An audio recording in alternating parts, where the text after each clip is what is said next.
Exam is near, no need to fear because your Shivam भैया is here. तो कैसे हो मेरे प्यारे दोस्तों, मेरा नाम है शिवम और आप देख रहे हैं जेएनवी पाठशाला। मैं प्रेजेंट टाइम में जेएनवी कुशीनगर का छात्र हूँ और यहाँ पे हम काफी इंपॉर्टेंट डिस्कशन करने वाले हैं। यहाँ पे हम बात करेंगे कुछ स्पेशल स्ट्रेटेजी के बारे में, क्योंकि स्ट्रेटेजी लोगों को पसंद आती है ना, इसलिए हम स्ट्रेटेजी पे बात करेंगे। कैसे 10-15 दिन में आपके जो बचे टाइमिंग है इसमें कैसे आप क्विक रिविजन करोगे, कैसे अच्छे से पढ़ोगे, कैसे अपनी जो स्ट्रेंथ होती है, जो आपकी वीकनेस है उसको कैसे मजबूत करोगे और किस तरीके से एग्जाम में अपना वेस्ट करके आओगे। अब ऐसा नहीं है कि आपने इससे पहले कुछ भी नहीं पढ़ा है तो आप 10 दिनों में बहुत कुछ पढ़ लोगे। अगर आप ऐसे व्यक्ति हो जिन्होंने पहले से कुछ भी नहीं पढ़ा है, जिनको कि चैप्टर सिलेबस ये कुछ भी नहीं पता है और तब आप मेरी वीडियोज को देख रहे हो, तो मैं हाथ जोड़ करके आपसे रिक्वेस्ट करता हूं कि आपसे नहीं हो पाएगा। अगर आप ऐसे व्यक्ति हो कि आपने चैप्टर्स पढ़ लिया है, आपका रिवीजन भी लगभग हो चुका है, आप मॉडल पेपर भी सॉल्व कर रहे हो, ये जो वीडियो ये सिर्फ आपके लिए है और इसमें मैं उन्हीं लोगों के बारे में बात करने वाला हूं कि जिनका रिवीजन हो चुका है, जिन्होंने सिलेबस पढ़ चुका है, वो अपने स्ट्रेटजी को और बूस्ट कैसे कर सकते हैं। तो चलिए वीडियो को शुरू करते हैं।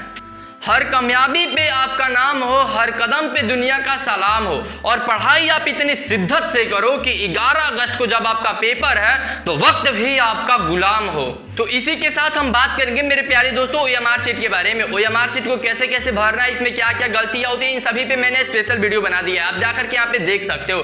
तो इसमें देखो, इसको भरने आपको आना चाहिए। जब तक कि आप भर नहीं पाओगे, मैंने ऑलरेडी वीडियो में मेंशन कर चुका है, पिछले वीडियोज में बताया था कि अगर ये सब चीजें आपको भरने नहीं आएंगी तो फिर आपकी सक्सेस की रेशियो बहुत कम हो जाएंगे। बाय द गलती से भी अगर इसमें मिस्टेक हो जाता है, कुछ नंबर आप इधर उधर फिल कर देते हो, भर देते हो, तो आपका सिलेक्शन होगा ही नहीं, आपका रिजल्ट ही नहीं आएगा। तो इसलिए ये जो ओएमआर शीट है इसकी तो आप घर पे जितना हो सकते उतना प्रैक्टिस करो। और ये ओएमआर शीट तो मैंने ऑलरेडी वीडियो बना चुका है, तो आप देख सकते हैं कि ओएमआर शीट कैसे फिल करना है। तो स्ट्रेटेजी बताने से पहले मैंने सोचा कि एक इन्फॉर्मेशन दे देना जरूरी होता है, बिकॉज ये जो चीजें है ये ज्यादा यूजफुल है, क्योंकि एग्जाम ये छोटी छोटी बातें ही आपके लिए ज्यादा उपयोगी आएंगी। दोस्तों आप सभी के लिए एक छोटा सा इन्फॉर्मेशन है, इसको सुन लो।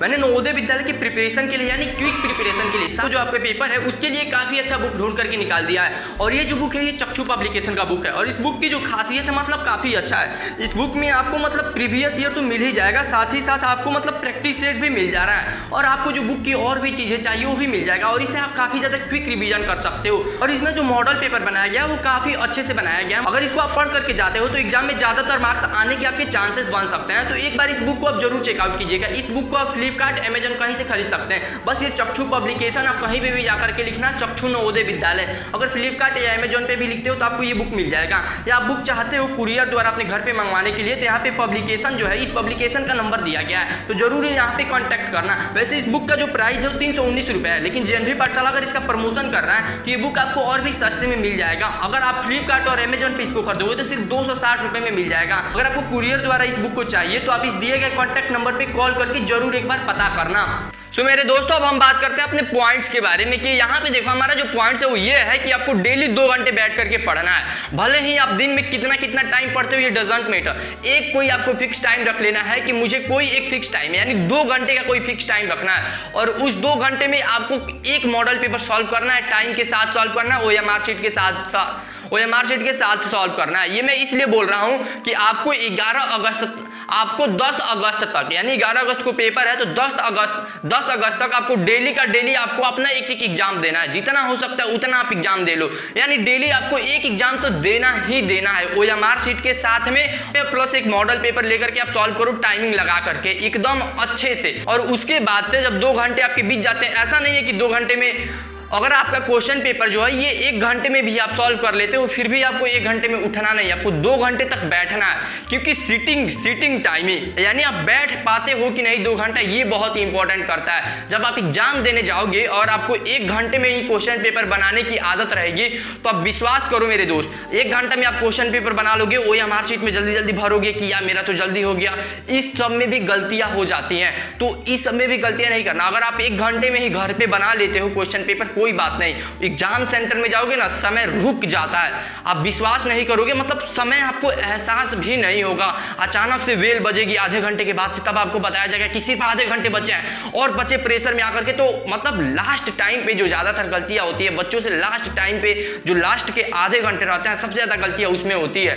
तो आपका तो ये होना चाहिए कि पहले ही आपका मतलब क्वेश्चन पेपर पूरा का पूरा सॉल्व हो जाना चाहिए। आपका रिवीजन भी एक बार पूरा चेक कर लो, मतलब रिवीजन का मतलब कि रीचेक कर लो कि मैंने सभी का आंसर ट्रिक किया है कि नहीं। और साथ ही साथ एक और बड़ा प्रॉब्लम था, उसको भी मैंने यहाँ पे बता दूं। देखिए, जब आप OMR शीट फिल करते हैं, OMR शीट आप फिल करना, OMR शीट आप फिल करते हैं, OMR शीट फिल करना, साथ ही साथ आप क्वेश्चन पे भी ट्रिक लगा देना कि हाँ, एक का जो आंसर है, क्वेश्चन नंबर 1 का जो आंसर है, ये मैंने 2 पे ट्रिक लगाया है, यानी OMR शीट में भरा है तो 2, और B का जो क्वेश्चन नंबर जो 2 है, इसका मैंने C लगाया है तो C। इस तरीके से करके आप लिख लेना, ताकि आप बाद में आओगे तो यूट्यूब से मिलाओगे या आपको खुद का मिलाओगे। और ये सेम चीज क्या करना है कि आपको घर पे भी देना है, तब भी आप ट्रिक कर लेना। इसी 2 घंटे के टाइमिंग में सभी चीजें आपको करना है। मेरे प्यारे दोस्तों, हमारा दूसरा पॉइंट है आपकी वीकनेस, यानी कौन सा सब्जेक्ट आपका कमजोर है। जैसे कि मेंटल एबिलिटी यानी रीजनिंग, मैथ यानी गणित, और उसके बाद से आता है हमारा लैंग्वेज यानी अनसीन पैसेज, गद्यांश या जिस भी लैंग्वेज आप देने वाले हो।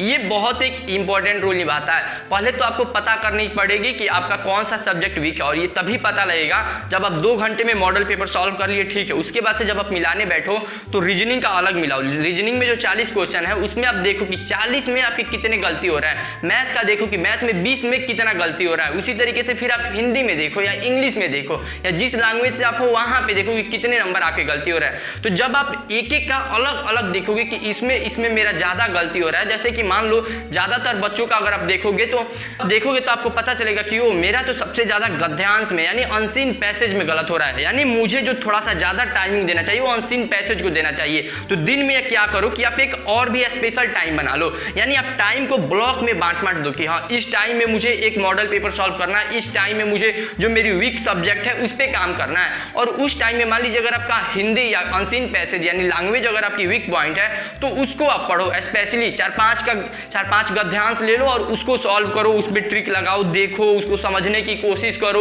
उस तरीके से करो। अगर मैथ आपकी वीक पॉइंट है, मैथ में कोई क्वेश्चन गलती होता है तो आप देखो कि मैथ में कौन से चैप्टर से गलती हुआ है, और उस चैप्टर को जाकर के जितनी जल्दी हो सके उस चैप्टर को जाकर के सभी उसके क्वेश्चंस को सॉल्व नहीं करना है। उस चैप्टर के मैक्सिमम क्वेश्चन होंगे जिसको आपने बहुत पहले सॉल्व कर चुका होगा, जो आपको इजी लगेगा, जो आप देखोगे तो बोलोगे कि ये तो मैंने ऑलरेडी ट्रिक लगा चुका है या इसको सॉल्व कर चुका है, ये तो ऐसे हो जाएगा। तो जो आपको लगता है कि मैं माइंड में ही इसको ये फॉर्मूला लगेगा, ऐसे हो जाएगा, तो उसको छोड़ दो। लेकिन जो क्वेश्चन आपको थोड़ा सा भी घुमाऊ लगता है कि हाँ, इसको कॉपी भी सॉल्व करना चाहिए, बस उसी को सॉल्व करो और क्विक रिवीजन कर लो। जितना जल्दी हो सके उतना जल्दी चैप्टर्स को पढ़ो और खत्म कर दो। मतलब टाइम भी वेस्ट नहीं करना है, कम टाइम में हमें ज्यादा भी पढ़ना है और सभी चीजें हमें कंप्लीट भी करना है। तो ये सभी जो तरीका है यही सभी काम आएंगी। तीसरा पॉइंट है हमारा, आग लगने पे कुआं नहीं खोदना है। अब ये क्या है, मजाक थोड़े ना बता रहा हूं, आपको समझा रहा हूं। देखिए, मेरे कहने का मतलब ये है कि अब नवोदय विद्यालय का एग्जाम डेट आ चुका है। अब क्या है, कुछ बच्चों को अब एहसास हुआ होगा कि अब मुझे पढ़ना चाहिए और उनको लगेगा कि मैं 20 दिन में पढ़ करके नवोदय क्वालिफाई कर लूंगा, ठीक है। अब उनके साथ यही कंडीशन हो गया है कि आग लग चुका है, अब वो कुआं खोद रहे हैं कि उन्हें पानी मिल जाए ताकि वो बुझा सके। तो अगर आप इन सब टाइप के बच्चे हो तो प्लीज आप ध्यान देना कि आप ज्यादा से ज्यादा, अगर दिन में, जैसे अब एग्जाम डेट आ गया है तो कई बच्चे होंगे जो दिन में 4-5 मॉडल पेपर सॉल्व कर रहे होंगे और ना जाने प्रीवियस ईयर देख रहे होंगे, ये कर रहे होंगे, कोई चैप्टर पढ़ रहा होगा, गद्यांश भी, रीजनिंग भी, ज्यादा चीजें पढ़ोगे तो मिक्स हो जाएगा। देखो, मैंने इसीलिए आपको बताया है कि टाइम को ब्लॉक में बांट लो, यानी आप बात ऐसे कर लो कि सुबह में मुझे 2 घंटे एक मॉडल पेपर सॉल्व कर लेना है, उसके बाद से 2-3 घंटे तक मुझे रेस्ट करना है, मस्त खाना पीना है अपना, अगर स्कूल का जो थोड़ा बहुत पढ़ना है तो पढ़ लूंगा, उसके बाद से 1 घंटे तक जो मेरा वीक पॉइंट है उस सब्जेक्ट को मैं दूंगा, फिर से मैं एक मॉडल पेपर 2 घंटे का सॉल्व करूंगा। तो इस तरीके से करके इन सभी चीजों का टाइम ब्लॉक करना है। ये नहीं कि अब आग लग चुका है तब आप कुआं खोदो, इस तरीके का गलती नहीं करना है। कई बच्चे तो मैं जानता हूं कि रात भर जग करके पढ़ने लगते हैं नवोदय विद्यालय के लिए, तो ये मुझे नहीं लगता है कि इतना सही है, क्योंकि आपको खुद पे विश्वास होना चाहिए, आपने जो पढ़ा है उस पर विश्वास होना चाहिए। और इसी विश्वास को बनाए रखने के लिए कि आपको विश्वास हो जाए कि आपने जो पढ़ा है वो सही से पढ़ा है कि नहीं, मैं प्रीवियस ईयर का एनालिसिस करके आप लोगों के लिए स्पेशल वीडियो लाऊंगा। और ये जो वीडियो होगी ये जो आप वीडियो देख रहे हैं इसी वीडियो के बाद आएगी, क्योंकि इस वीडियो को भी मैं इस वीडियो के जस्ट बाद ही शूट कर लूंगा और उसमें मैं आपके प्रीवियस ईयर की एक चीज बताऊंगा कि किस चैप्टर से कितना क्वेश्चन पूछा जाता है, किस चैप्टर से हार्ड क्वेश्चन पूछे जाते हैं, किस चैप्टर से इजी क्वेश्चन पूछे जाते हैं, कौन सा चैप्टर आपके लिए ज्यादा इंपॉर्टेंट है। मतलब मैथ का तो पूरा का पूरा ब्लूप्रिंट ही आपको दे दूंगा। ब्लूप्रिंट यानी जो चीजें आने वाली है उसका गेस करके पहले से ही सभी चीजें दे देना। एक पूरा का पूरा मतलब जैसे कि अगर कोई मकान बनाया जाता है तो पहले उसको पेपर पे बनाया जाता है, फिर उसको बनाया जाता है, उसी तरीके से मैं आपको वैसे दे दूंगा ब्लूप्रिंट कि नवोदय विद्यालय में जो मैथ के क्वेश्चंस बनते हैं वो किस टाइप के बनते हैं। इस तरीके से आपको प्रीवियस ईयर का एनालिसिस वीडियो बहुत ही जल्द हमारे चैनल पे आपको मिलेगी। सो मेरे प्यारे दोस्तों, उम्मीद है कि ये वीडियो आपके लिए हेल्पफुल होगी। तो आप चिंता ना करना, आपको छोटी से छोटी चीजें भी बताई जाएंगी। और रहा बात की मॉडल पेपर आने में थोड़ी सी तकलीफ हो रही है तो आप चिंता ना करना, क्योंकि मैं जो मॉडल पेपर लाता हूं वो यूट्यूब पे सबसे ज्यादा डिफरेंट होता है। क्योंकि आपको पता है मैथ में मैं जो भी चैप्टर्स मैथ में जो भी मैं क्वेश्चंस लाता हूं सबको मैं खुद टाइपिंग करके बनाता हूं। जबकि और कोई भी यूट्यूबर लाता है तो मैं किसी की बेइज्जती नहीं कर रहा हूं, लेकिन कई यूट्यूबर्स जो लाते हैं वो क्या करते हैं कि मतलब कई ऐसे चैप्टर्स हैं जो नवोदय विद्यालय के सिलेबस से हटा दिए गए हैं, फिर भी वो उस टाइप के क्वेश्चंस ला देते हैं। जैसे कि अनुपात नहीं है हमारे, रेशियो एंड प्रोपोर्शन, अनुपात और समानुपात नहीं है, ऐकिक नियम नहीं है, साथ ही साथ हमारा जो ग्राफ का क्वेश्चन आता है वो भी नहीं है, और हमारा फिर से हमारा औसत भी नहीं है, और वर्गमूल जो घनमूल आप पढ़ते हैं ये भी हमारे सिलेबस में नहीं है। तो ये 4-5 चैप्टर्स है ही नहीं, फिर भी मैं देखता हूँ कि कई यूट्यूबर्स जब मॉडल पेपर सॉल्व कराते हैं तो इन सभी को भी ला देते हैं। तो जब आप किसी यूट्यूबर्स की वीडियो देखते हो तो उनसे आप बोल सकते हो कि सिलेबस चेंज हो चुका है, आप थोड़ा नए पैटर्न के हिसाब से लाए, तो आप उनको कमेंट कर सकते हो। इसे आप चिंता ना करो, जेएनवी पाठशाला इन सभी चीजों का आपका ख्याल रखता है। तो मिलते हैं फिर अगले वीडियो में, तब तक के लिए जय हिंद, जय नवोदय।